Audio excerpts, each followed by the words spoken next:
दोस्तों, क्या इंडिया गठबंधन का शिराजा बिखरता जा रहा है? क्या इंडिया गठबंधन के वजूद पर ही अब सवाल खड़े हो गए? क्योंकि 2024 में लोकसभा चुनाव से पहले जो विपक्षी पार्टियों का एक गठबंधन बना था, इंडिया ब्लॉक, उसने जो नतीजे हासिल किए 2024 के पार्लियामेंट्री इलेक्शन में, उस नतीजे में ये तो साबित हुआ कि उसने अपना दमखम दिखाया, लेकिन वो उतने आंकड़े तक नहीं पहुंच पाया कि सरकार बन सकती। और इसीलिए उसके बाद से इसके घटक जितने भी थे, चाहे वो टीएमसी रहे हो, चाहे वो आरजेडी हो, चाहे वो नेशनल कॉन्फ्रेंस हो, उसके बाद से कहीं ना कहीं सबके रुख पे थोड़ा बदलाव देखा गया था। हालांकि इसमें कोई दो राय नहीं है कि कांग्रेस को बड़ी कामयाबी मिली थी। कांग्रेस ने 99 सीटें हासिल की थी, जो बाद में 100 से ज़्यादा भी हो गई, तो ये तो हुआ।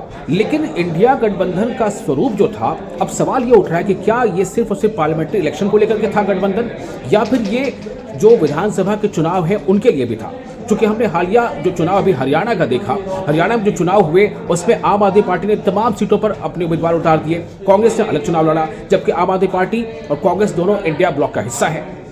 फिर हमने ये देखा कि जब ममता बनर्जी ने बंगाल में जब अभी हालिया विधानसभा चुनाव हुए, तो वहां भी ममता बनर्जी और कांग्रेस के बीच कोई सीटों का तालमेल नहीं हुआ। ममता बनर्जी ने अपने उम्मीदवार उतार दिए तमाम की तमाम सीटों पर, और दूसरी तरफ कांग्रेस और वामदल उन्होंने मिलकर अपने उम्मीदवार उतारे, तो वहां भी कोई गठबंधन दिखा नहीं किया जमीन पर। एक एग्जाम्पल सिर्फ यहाँ पर मिलता है महाराष्ट्र का। महाराष्ट्र में जब असेंबली चुनाव हुए तो वहाँ पर एनसीपी और शिवसेना, उद्धव बाला साहब ठाकरे और कांग्रेस, इन तीनों ने आपस में सीट शेयरिंग की और चुनाव मिलकर लड़ा, लेकिन नतीजे उस तरह से नहीं आए जो इनके उत्साह को बढ़ाते। और अब जो ताज़ा एग्जाम्पल है वो है दिल्ली का। दिल्ली में चुनाव होने जा रहे हैं। आम आदमी पार्टी और कांग्रेस दोनों ने तमाम विधानसभा क्षेत्रों पर अपने उम्मीदवारों का ऐलान कर दिया है, यानी यहाँ भी इंडिया गठबंधन कोई स्वरूप दिखाई नहीं दे रहा है। और ममता बनर्जी की जो टीएमसी है, ममता बनर्जी ने आम आदमी पार्टी के केजरीवाल की जो पार्टी है उनका समर्थन का ऐलान कर दिया। वहाँ तेजस्वी यादव ने हालिया बयान अब ये दे दिया है कि उनका कहना है, तेजस्वी यादव का, कि इंडिया गठबंधन सिर्फ और सिर्फ लोकसभा चुनाव के लिए था। तो क्या इसका कारण ये है कि आरजेडी जो है अब सीटों के तालमेल को लेकर के या सीटों के बंटवारे को कहीं ना कहीं वापिस से दबाव बनाना चाहती है, क्योंकि बिहार में भी बहुत जल्द अब असेंबली के चुनाव होने हैं।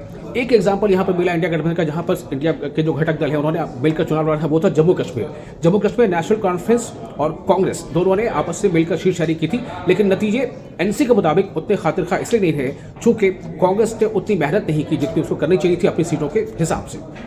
अब सवाल ये पैदा, और जब उमर अब्दुल्ला से पूछा गया तो उनका कहना था कि अगर ये सिर्फ लोकसभा इलेक्शन के लिए था तो let's wind up this India के ब्लॉक, क्योंकि उनका कहना है कि इंडिया गठबंधन की कोई बैठक नहीं हो रही है, इंडिया गठबंधन की कोई चिंतन नहीं हो रही है, इसका लीडरशिप किसके हाथ हो ये पता नहीं है, लीडरशिप के बारे में भी सवाल उठ रहे हैं। तो तमाम परिस्थितियाँ ये बता रही है कि इंडिया ब्लॉक कहीं ना कहीं अपने वजूद के बाद बहुत कम अरसे में ही बिखरता नजर आ रहा है। उमर अब्दुल्ला ने मांग की है कि दिल्ली चुनाव के बाद इस तरह एक बैठक होनी चाहिए।